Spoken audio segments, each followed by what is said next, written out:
happiness and peace.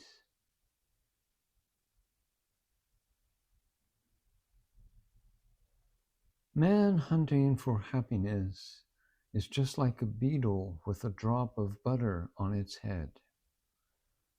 Getting scent of the butter, the beetle hovers around, knocking about everywhere for the source of the scent, but is ignorant of the fact that the butter is on its own head.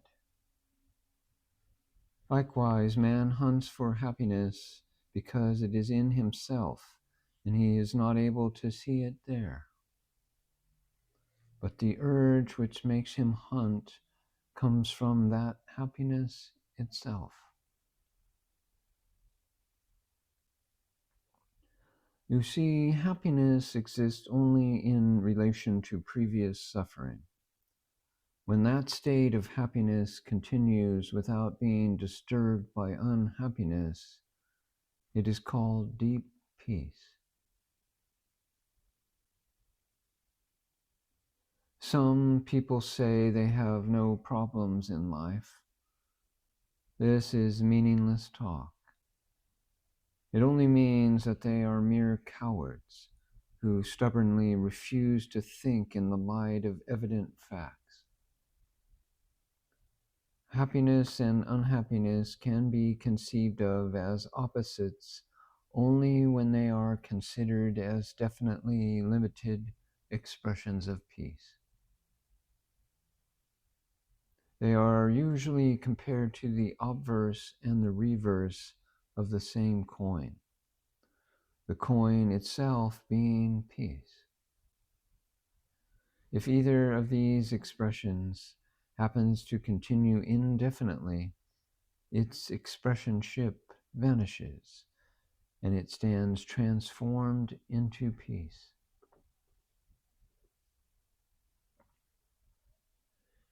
Bliss seems to appear and disappear.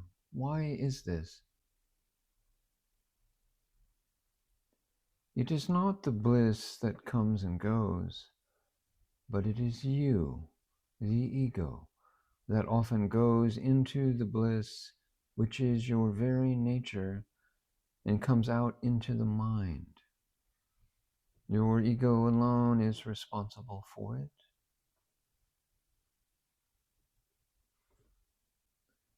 How are happiness and consciousness one?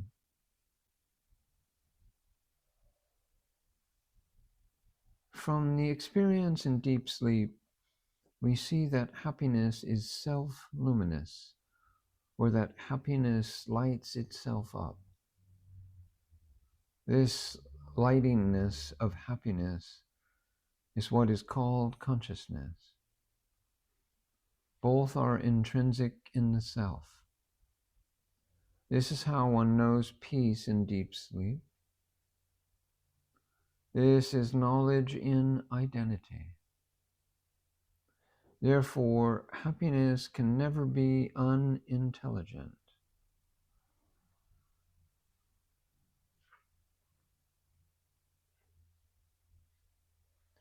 It seems rarely that someone desires pure happiness.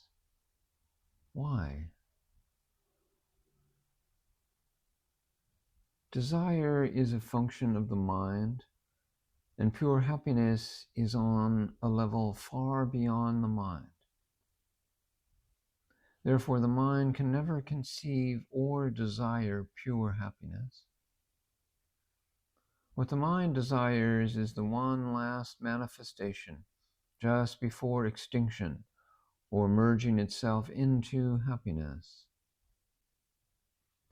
Take, for example, the desire for the vision of your Ishta Deva, the chosen deity, which usually gives you immense pleasure. Exactly as the vision gives you pleasure, the disappearance of the vision gives you pain. And this is inevitable, as the devotee knows from his direct experience all too well. Thus, the condition just after the vision is dark and dismal, compared to the hopeful, exciting, and pleasant condition just preceding it.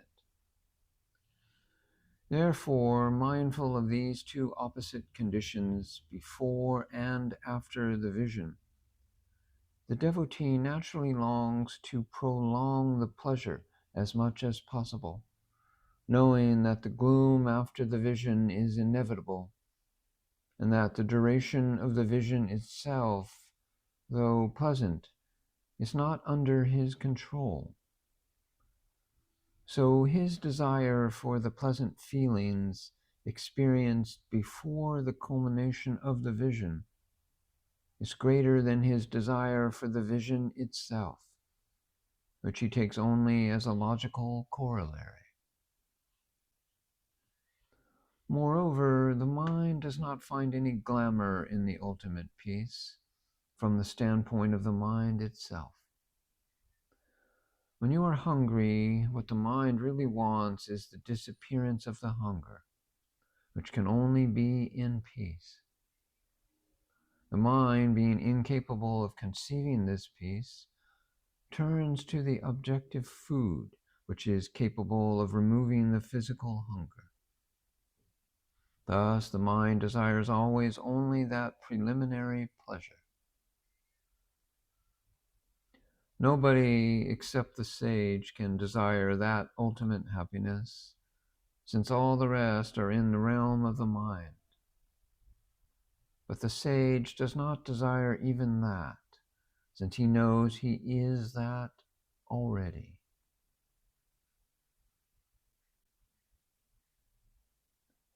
What is the good of knowing I am happiness if I cannot enjoy it?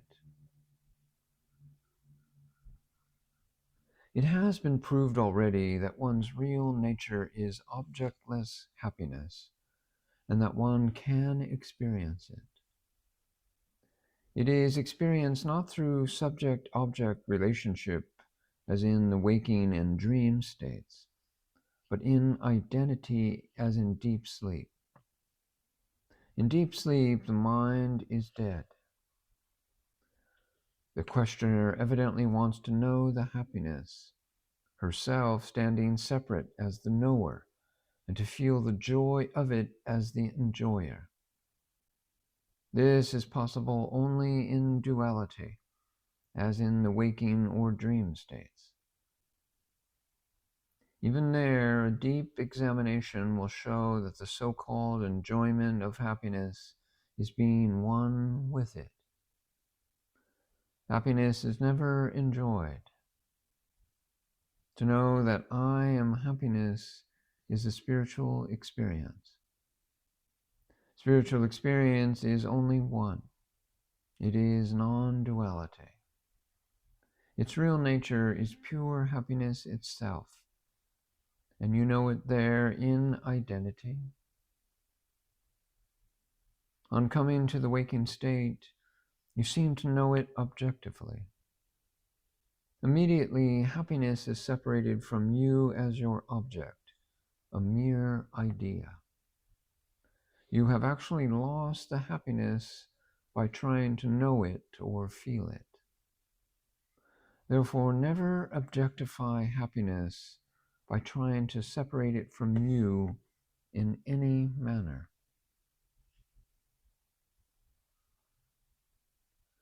Can one distinguish between happiness and peace? Happiness is momentary. Peace is happiness continued. Happiness, as seen by the disciple, is apparent and time-limited. Happiness in the eyes of the Guru is nothing other than absolute peace itself, or unlimited happiness. It transcends even happiness, and is Sat-Chit-Ananda, existence, consciousness, and bliss. Or better still, Sat-Chit-Shanta, existence, consciousness, peace.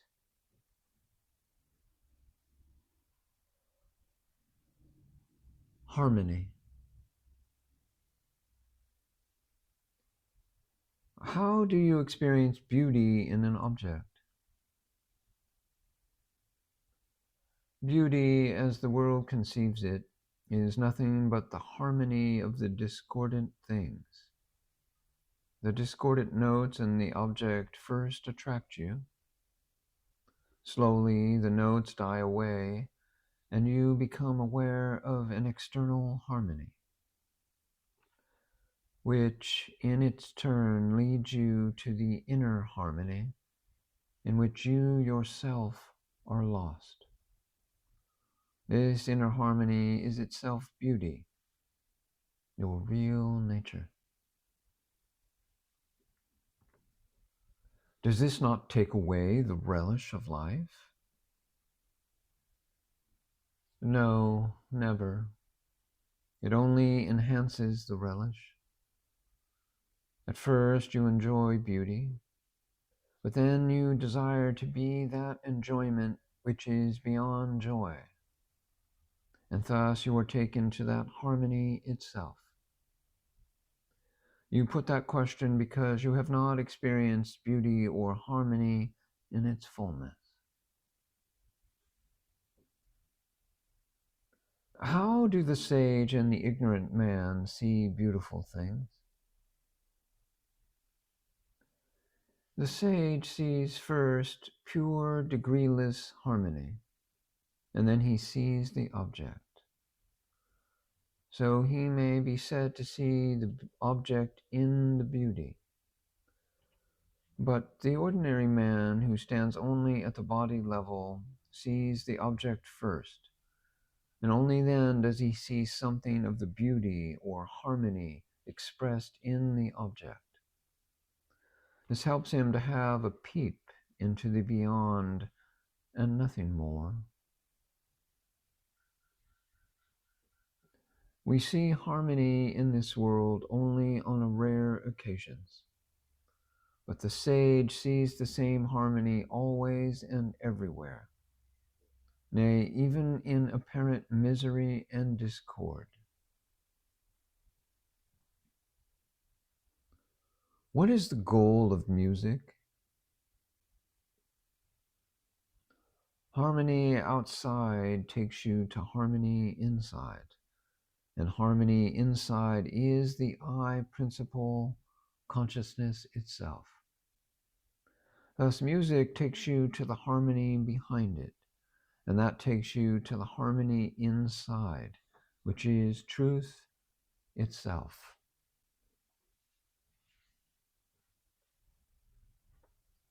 Heart. How do the head and the heart function? In spiritual matters alone, the head and the heart work harmoniously together.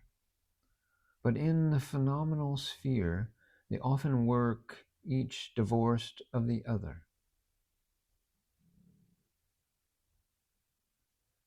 What makes one a true aspirant, a real sadhak?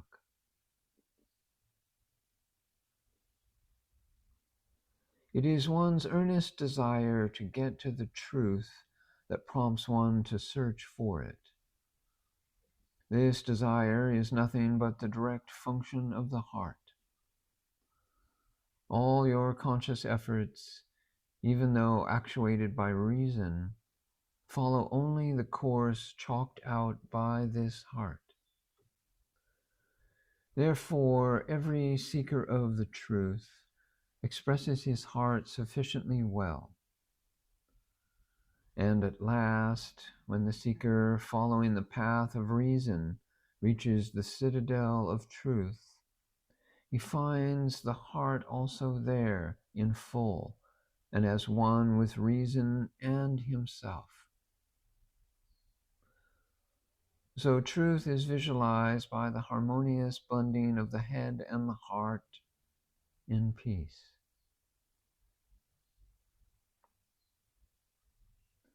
What is the remedy for evil tendencies? If we take to evil unknowingly, an intellectual corrective might be of some avail in dissuading us from it afterwards. Most often we take to such evil activities knowing full well the scope of their consequences, but being unable to resist the stronger cravings of the heart. When the heart and the head are thus opposed to each other, the head is helpless and meekly surrenders to the heart. In such cases, no amount of intellectual correction will be of any avail. It is here that we really need a potent remedy. The heart itself being in trouble, the remedy has naturally to come from the beyond. But beyond the heart, there is nothing but the I principle, the truth or consciousness. Adhering to this I principle, either by analysis, inquiry, or elimination, your samskaras, the habituated inclinations, drop away, for they have lost support. If you have heard the truth from a sage, the problem is easy enough. Whenever you find your heart straying away into anything undesirable, just think of the Guru, who is the ultimate truth, and the heart recoils with a shudder. It will think twice before daring to launch into similar mischief once again. This is the only law that relates the phenomenal to the absolute. The heart is always at happiness, which is one's own nature. The heart always takes you to the source and controls even the intellect.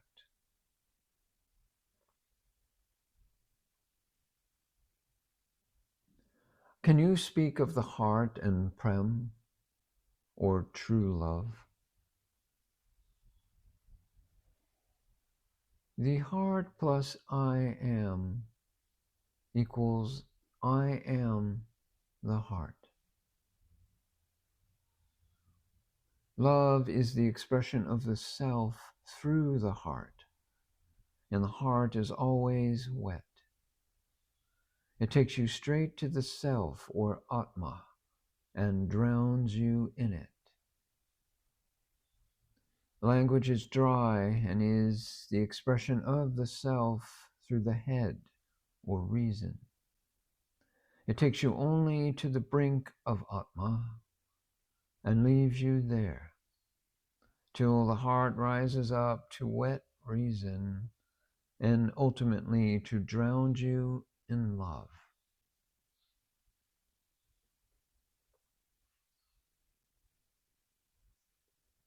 Can you speak on the functions of the head and the heart?